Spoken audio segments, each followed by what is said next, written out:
नमस्कार विद्यार्थी मित्रांनो, आज आपण इयत्ता 6वीचा विषय इतिहास नागरिकशास्त्राचा पाठ 5वा पाहणार आहोत. पाठाचं नाव आहे प्राचीन भारतातील धार्मिक प्रवाह. या पाठामध्ये आपण जैन धर्म, बौद्ध धर्म, ज्यू धर्म, ख्रिश्चन धर्म, इस्लाम धर्म आणि पारशी धर्म इत्यादी धर्मांबद्दलची माहिती पाहायची आहे. तर वेदकाळाच्या शेवटी यज्ञविधीमधील ज्या काही बारीक सारीक तपशील होते त्या तपशिलांना नको एवढे महत्त्व आले आणि त्या तपशिलांचे ज्ञान फक्त पुरोहित वर्गालाच होते. इतरांना ते मिळवण्याची मोकळीक राहिली नव्हती आणि वर्णव्यवस्थेचे निर्बंध जे आहे ते अत्यंत कडक होत गेले. माणसाच्या कर्तृत्वापेक्षा त्याचा जन्म कोणत्या वर्णात झाला यावर त्याचे समाजातील स्थान ठरू लागले. त्यामुळेच त्या उपनिषदांच्या काळापासून धर्माचा विचार यज्ञविधीपुरताच मर्यादित न ठेवता तो अधिक व्यापक करण्याचा प्रयत्न सुरू झाल्याचे दिसते. परंतु उपनिषदामधील विचार आत्म्याचे अस्तित्व, आत्म्याचे स्वरूप यावर भर देणारा होता. सर्वसामान्यांना समजायला अवघड होता. त्यामुळे विशिष्ट देवतांच्या उपासनेवर भर देणारे भक्तिपंथ निर्माण झाले, जसे शिवभक्तांचा शैवपंथ आणि विष्णुभक्तांचा वैष्णवपंथ. या देवतांच्या संदर्भात वेगवेगळी पुराणे लिहिली गेली. इसवी सन पूर्व 6व्या शतकात सर्वसाधारण मनुष्याला सहज कळेल असा धर्माचा विचार मांडण्याचा प्रयत्न करणारे विचार प्रवाह निर्माण झाले. प्रत्येक व्यक्तीला स्वतःच्या उन्नतीचा मार्ग शोधण्याचे स्वातंत्र्य आहे याची जाणीव अनेकांना झाली आणि त्यातून पुढे नवीन धर्म प्रस्थापित झाले. व्यक्तीच्या उन्नतीसाठी जातीपातीचा भेद महत्त्वाचा नसतो हे या धर्मांनी ठळकपणे मांडले. त्यांनी शुद्ध आचरणाचे महत्त्व लोकांच्या मनावर ठसवले आणि नवीन विचारांच्या या प्रवर्तकांमध्ये वर्धमान महावीर आणि गौतम बुद्ध यांचे कार्य विशेष महत्त्वाचे आहे. जैन धर्म हा भारतातील प्राचीन धर्मापैकी एक धर्म आहे. या धर्मामध्ये अहिंसा या तत्त्वाला महत्त्व दिलेले आहे. धर्मज्ञान प्रकट करणाऱ्यास जैन धर्मात तीर्थंकर असे म्हणतात आणि जैन परंपरेत सांगितल्याप्रमाणे एकूण 24 तीर्थंकर होऊन गेले आणि वर्धमान महावीर जैन धर्माच्या परंपरेतील 24वे तीर्थंकर होत. मग या वर्धमान महावीरांबद्दलची आपण माहिती पाहू. वर्धमान महावीर यांचा जन्म इसवी सन पूर्व 599 आणि निर्वाण इसवी सन पूर्व 527. आज ज्या राज्याला आपण बिहार या नावाने ओळखतो त्या राज्यामध्ये प्राचीन काळी रुज्जी नावाचं एक महाजन पद होतं आणि त्याची राजधानी होती वैशाली. या वैशाली नगराचा एक भाग असलेल्या कुंडग्राम येथे या वर्धमान महावीरांचा जन्म झाला. त्यांच्या पित्याचे नाव होते सिद्धार्थ आणि आईचे नाव होते त्रिशला. या वर्धमान महावीरांनी ज्ञानप्राप्तीसाठी घरादाराचा त्याग केला. 12.5 वर्ष तपश्चर्या केल्यानंतर त्यांना ज्ञानाची प्राप्ती झाली. आता हे ज्ञान केवल म्हणजे विशुद्ध स्वरूपाचे होते, म्हणून त्यांना केवली असे म्हटले जाते. शरीराला सुखकारक वाटणाऱ्या गोष्टींनी होणारा आनंद आणि त्रासदायक गोष्टींनी होणारी पीडा यांचा स्वतःवर काहीही परिणाम न होऊ देणे म्हणजे विकारावर विजय मिळवणे होय. असा विजय वर्धमान महावीरांनी मिळवला होता, म्हणून त्यांना जिन म्हणजे जिंकणारा असे म्हटले जाऊ लागले. जिन या शब्दापासून जैन हा शब्द तयार होतो. विकारांवर विजय मिळवणारे महान वीर म्हणून वर्धमान यांना महावीर म्हटले जाते. ज्ञानप्राप्तीनंतर लोकांना धर्म समजावून सांगण्यासाठी त्यांनी सुमारे 30 वर्ष उपदेश केला. लोकांना धर्म सहजपणे कळावा म्हणून वर्धमान महावीर अर्धमागधी या लोकभाषेतून लोकांशी संवाद साधत. त्यांनी सांगितलेला धर्म हा शुद्ध आचरणावर भर देणारा होता. शुद्ध आचरणासाठी त्यांनी सांगितलेल्या मार्गाचे सार पंचमहाव्रते आणि त्रिरत्ने यामध्ये सामावलेले आहे. लोकांना उपदेश करण्यासाठी या तीर्थंकराच्या ज्या सभा होत होत्या त्या सभांना समवसरण असे अर्धमागधी भाषेमध्ये म्हणत. आता हे समवसरण समतेवर आधारलेले असे आणि या समवसरणांमध्ये सर्व वर्णातील लोकांना प्रवेश असे. आता त्यांनी सांगितलेले पंचमहाव्रते काय? तर पंचमहाव्रते म्हणजे अत्यंत काटेकोरपणे पाळण्याचे 5 नियम. त्यातला पहिला आहे अहिंसा. कोणत्याही जीवाला दुखापत होईल किंवा त्याची हिंसा होईल असे वागू नये. दुसरा आहे सत्य. प्रत्येक वचन आणि कृती ही खरेपणाची असावी. तिसरा आहे अस्तेय. स्तेय म्हणजे चोरी. दुसऱ्याच्या मालकीची किंवा हक्काची गोष्ट मालकाच्या संमतीशिवाय घेणे म्हणजे चोरी आणि चोरी न करणे म्हणजे अस्तेय. चौथा आहे अपरिग्रह. मनात हाव बाळगून मालमत्तेचा साठा करण्याकडे माणसाचा कल असतो. भरपूर संपत्ती त्याला जमा करावी वाटते, पण असा साठा न करणे म्हणजे अपरिग्रह. आणि 5 आहे ब्रह्मचर्य. शरीराला सुखकारक वाटणाऱ्या गोष्टींचा त्याग करून व्रतांचे पालन करणे म्हणजे ब्रह्मचर्य. ही झाली पंचमहाव्रते. नंतर त्रिरत्ने काय आहे? त्रिरत्ने म्हणजे सम्यक दर्शन, सम्यक ज्ञान आणि सम्यक चारित्र्य. ही 3 तत्वे. सम्यक या गोष्टीचा अर्थ काय? तर सम्यक याचा अर्थ संतुलित असा आहे. त्यातलं सम्यक दर्शन तीर्थंकराच्या उपदेशातील सत्य जाणून घेऊन त्यावर श्रद्धा ठेवणे. दुसरा सम्यक ज्ञान तीर्थंकरांच्या उपदेशाचा आणि तत्त्वज्ञानाचा नित्य अभ्यास करून त्याचा सखोल अर्थ समजावून घेणे. हे झालं सम्यक ज्ञान. तिसरा आहे सम्यक चारित्र्य. पंचमहाव्रतांचे काटेकोर आचरण करणे म्हणजे सम्यक चारित्र्य. तर अशा प्रकारे पंचमहाव्रते आणि त्रिरत्ने ही वर्धमान महावीरांनी सांगितलेले आहे. नंतर त्यांच्या उपदेशाचं सार काय?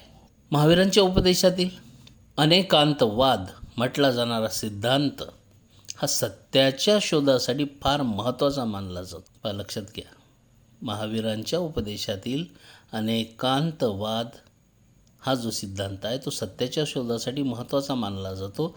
अनेकांत या शब्दातील अंत हा जो शब्द आहे, या अंत या शब्दाचा अर्थ पैलू असा आहे. आता एखाद्या सत्याचा शोध घ्यायचा आहे, मग या सत्याचा शोध घेताना विषयाच्या केवळ एखाद दुसऱ्या पैलूवर लक्ष देऊन निष्कर्ष काढल्यास सत्याचे पूर्ण ज्ञान होऊ शकत नाही. म्हणून त्या विषयाच्या अनेक पैलूकडे लक्ष देणे आवश्यक असते. कोणतीही गोष्ट जाणून घ्यायची असेल तर त्या गोष्टीची एकच बाजू पाहून आपल्याला निर्णय देता येत नाही, तर त्या सगळ्या गोष्टींचा विचार करावा लागतो. सगळ्या बाजूंचा आपल्याला विचार करावा लागतो.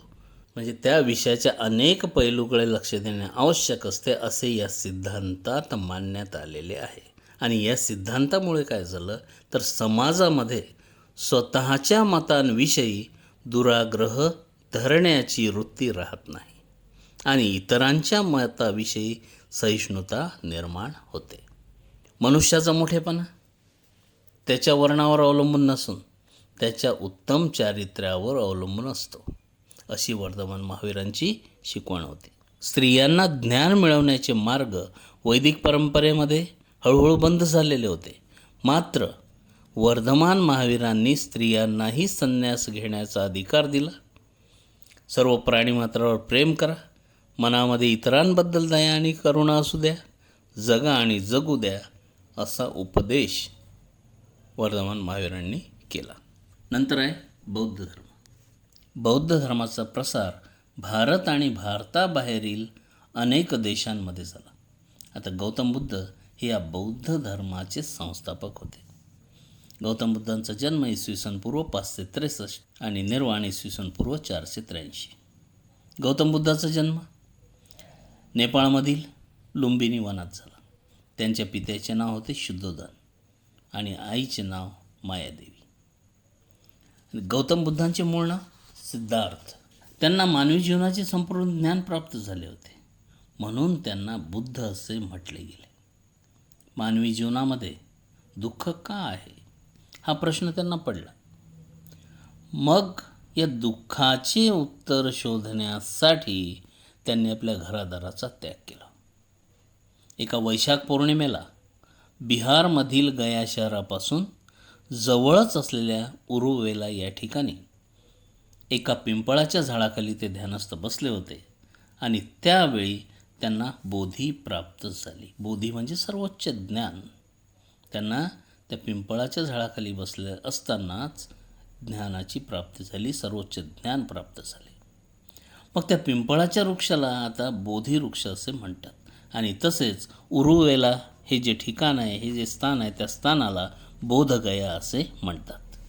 गौतम बुद्धांनी त्यांचे पहिले प्रवचन वाराणसीजवळ सारनाथ येथे दिले आणि या प्रवचनात त्यांनी जो उपदेश केला त्यास धम्म असे म्हटले जाते.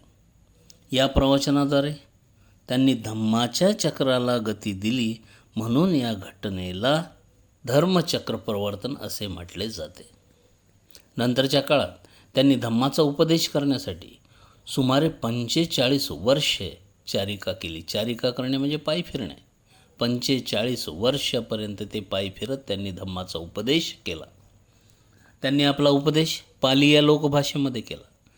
बौद्ध धर्मामध्ये बुद्ध, धम्म आणि संघ यांना शरण जाण्याची संकल्पना महत्त्वाची आहे आणि या संकल्पनेलाच त्रिशरण असे म्हणतात.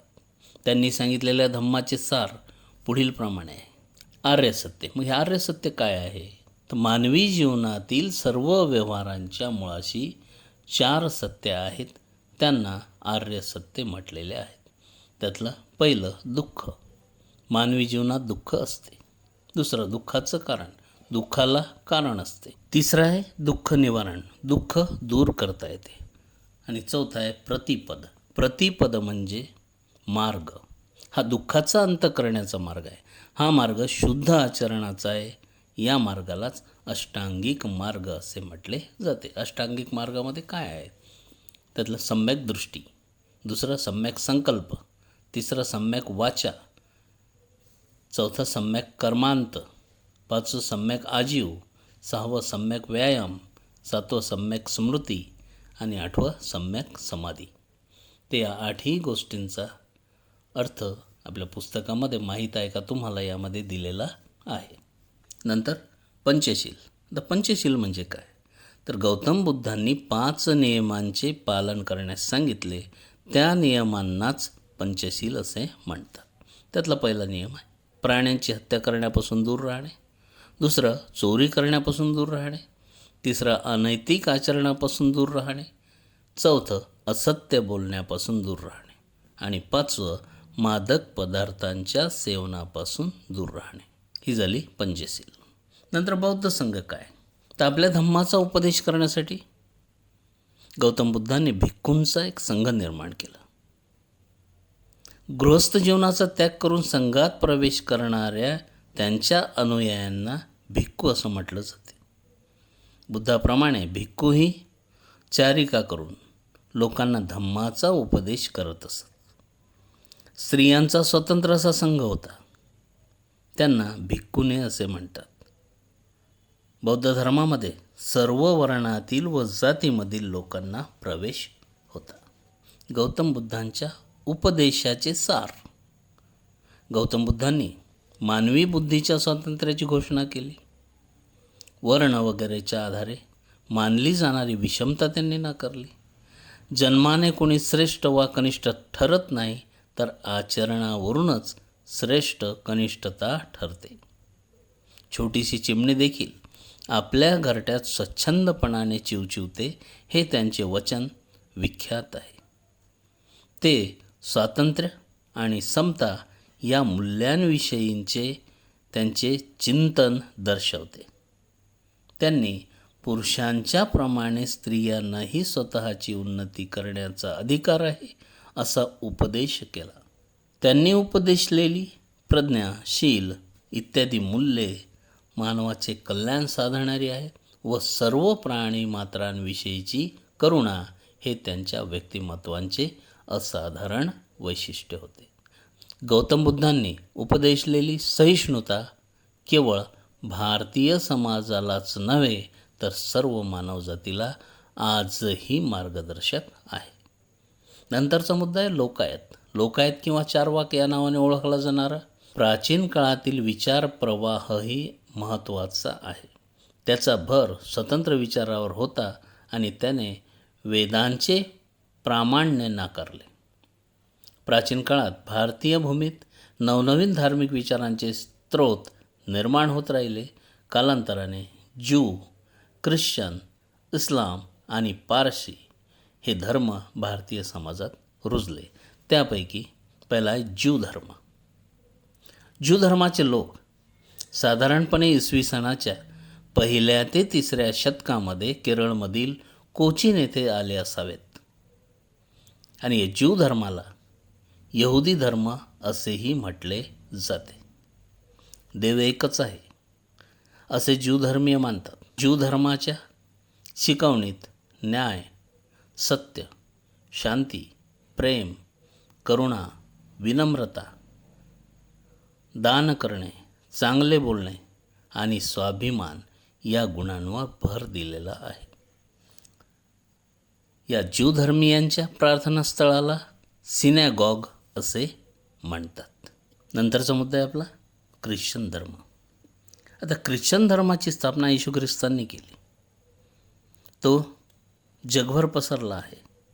येशू ख्रिस्तांच्या 12 शिष्यांपैकी एक असणारे सेंट थॉमस हे इसवी सनाच्या 1 शतकामध्ये केरळमध्ये आले होते. त्यांनी त्रिचूर जिल्ह्यातील पल्लयूर येथे इसवी सन 52 चर्चची स्थापना केली. ख्रिश्चन धर्माच्या शिकवणीनुसार देव एकच आहे. तो सर्वांचा प्रेमळ पिता आहे आणि सर्वशक्तिमान आहे. येशू ख्रिस्त हे देवाचे पुत्र असून मानवजातीच्या उद्धारासाठी पृथ्वीवर आलेले होते असे मानले जाते. आपण सारे एकमेकांचे बंधू भगिनी आहोत. आपण सर्वांवर प्रेम केले पाहिजे, अगदी शत्रूवर देखील. चुकलेल्यांना क्षमा केली पाहिजे असे या ख्रिश्चन धर्मामध्ये सांगितलेले आहे. आणि बायबल हा या ख्रिश्चन धर्माचा पवित्र धर्मग्रंथ आहे. ख्रिश्चन लोकांच्या प्रार्थनास्थळाला चर्च असे म्हणतात. नंतरचा मुद्दा आहे इस्लाम धर्म. आता इस्लाम धर्म एकेश्वरवाद मानणारा धर्म आहे. अल्लाह एकच असून मुहम्मद पैगंबर त्याचे प्रेषित आहेत. ईश्वराचा संदेश पैगंबरांमार्फत पवित्र कुराण या धर्मग्रंथातून प्रकट झालेला आहे. आणि इस्लाम या शब्दाचा अर्थ शांती असा आहे आणि या शब्दाचा अर्थ अल्लाहला शरण जाणे असाही होतो. सर्व काळी आणि सर्वत्र फक्त अल्लाह आहे.